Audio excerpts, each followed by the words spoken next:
Ka tā ki nā atu ki te maunga hakahi e tua nei te au i te pō. Tērā e tūtai nei te moana matauri e kā rohi rohi ana. Ka tau mai te wakatapu a matātua kiuta. Ko puhi te tangata, puhi kaiariki, puhi monariki, me puhi tani wharau. Ka titiro hakarunga ki te marae ko te tāpui, e takoto mai nei. Ka haka eke ngā mana, ngā reo, ngā kāhuiranga tira, hei kohinga kōrero, hei hakatau wairua, hei papakāinga kia ngā tikura, te pāpaka whero o ngā puhi, ka tihewa mauri ora. E marama, ko tāku i tīpako i tēnei rā, ko te here rapa. He māmanua iho, te pakaru i tēnei here rapa, nā te koretake o te hanga.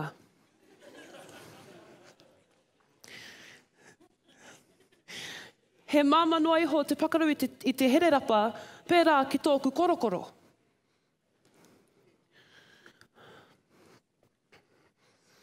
Ka pakaru tōku korokoro nā te nui o te parere ki oku taina ki te kura. He manawa nui ahau ki te mahi ngā kapahaka.